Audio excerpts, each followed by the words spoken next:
Ça pousse chez nous, une présentation de location FGL Style, Meubles André Beaulieu, Pierre Lefebvre Toyota et Richardson International Limité.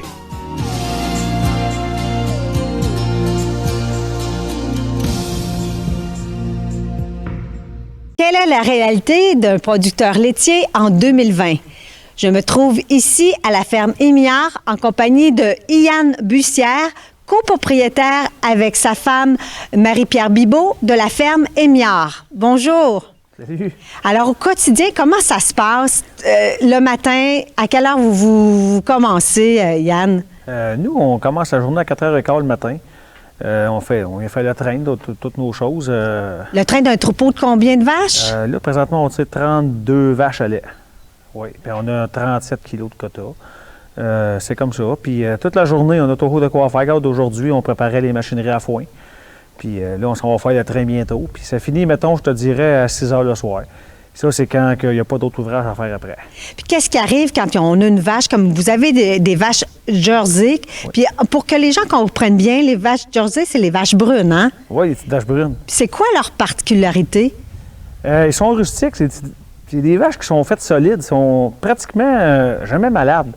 Leur gros défaut à ces vaches-là, c'est que c'est les fièvres de lait au vêlage. Le restant du temps, tu n'en as pas de problème avec ça. Ça fait des belles chaleurs, ça veille bien, tu n'as pas moins des acidités quasiment. Puis ça mange 20 de moins que les noirs et blanches, les Holsteins. Puis nous, bien, si on a vu qu'on avait une petite étable, bien, c'était parfait de partir avec ces vaches-là. Puis parce qu'on en rentre plus dans la grange que les grosses, ça prend des stalles plus petites. Puis écoute, c'est une vache que les enfants adorent.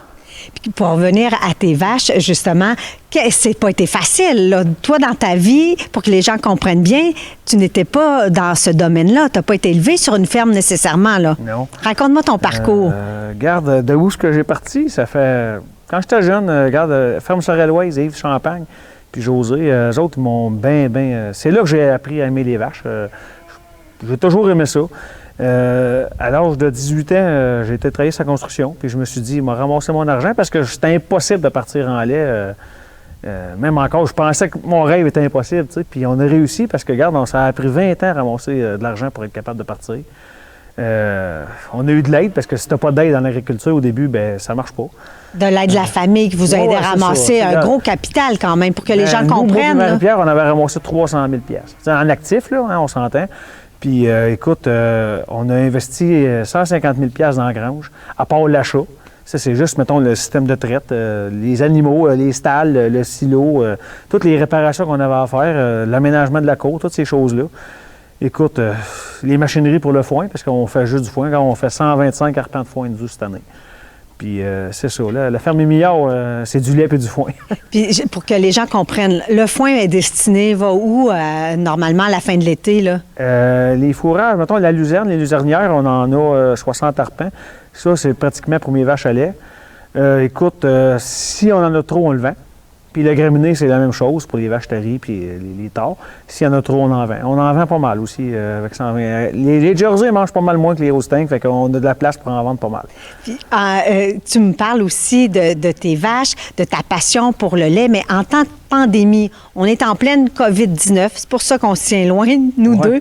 Comment ça se passe? En quoi vous êtes affectés, toi puis Marie-Pierre? Bon, au début, ils nous ont coupé 2 de quota puis une marge. La marge, ça, c'est ton droit de produire avec le quota, évidemment.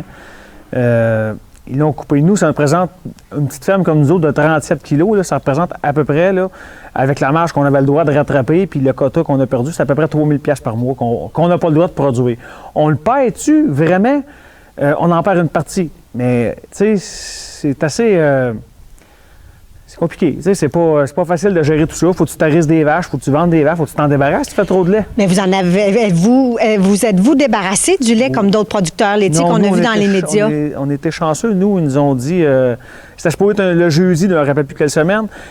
On va jeter le lait, puis finalement, la Fédération des producteurs de lait ont trouvé une solution que les transformateurs, ils ont raffiné du fromage pour les années, ils mettent ça de côté, puis ils vont le vendre plus tard. Donc, le lait sert pour fabriquer du fromage. Tout, puis c'est correct comme ça, parce que les producteurs ont donné au-dessus de 2 millions de litres de lait à des banques alimentaires.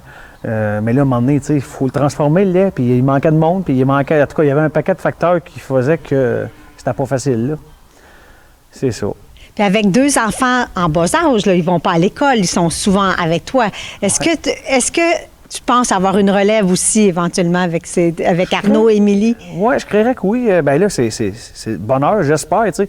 On rêve de tout ça présentement. Oui, on n'est pas sans y penser, mais tu sais, c'est le rêve à nous qu'on vit, là. Dans 15 ans, on verra.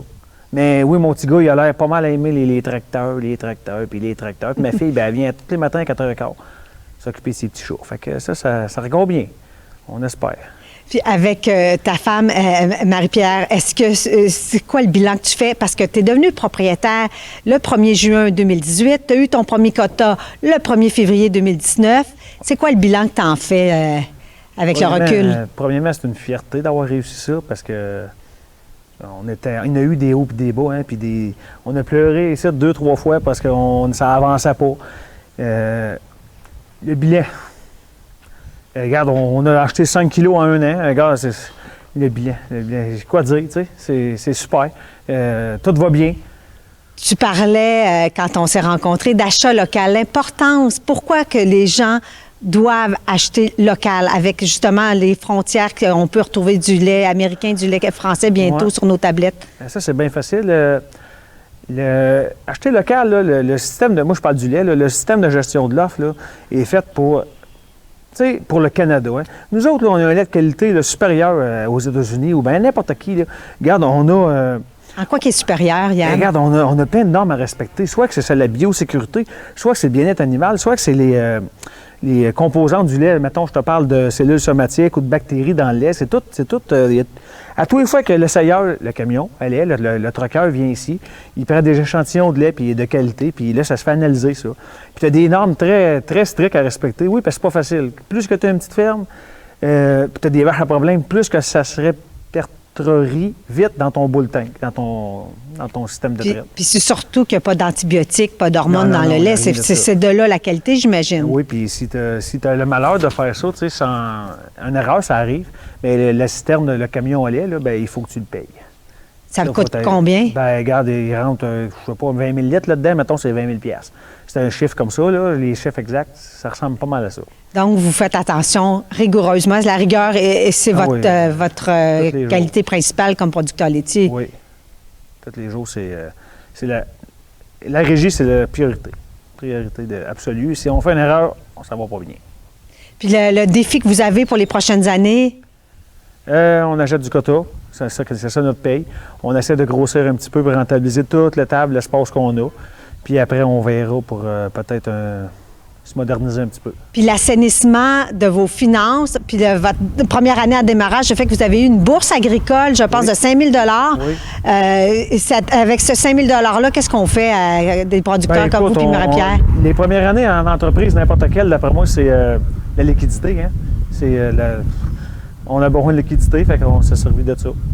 Pour acheter des machines, j'imagine? Pour payer les intrants, pour payer toutes sortes de choses. Je te dirais qu'on ne l'a pas vu passer. Bien, merci beaucoup pour cette entrevue, Yann Bussière. Salutations à ton épouse Marie-Pierre et à Émilie et Arnaud. Merci encore d'avoir été au rendez-vous, les auditeurs de CGSO, et à une prochaine. Ça pousse chez nous, une présentation de location FGL Style, Meubles André Beaulieu, Pierre Lefebvre Toyota et Richardson International Limité.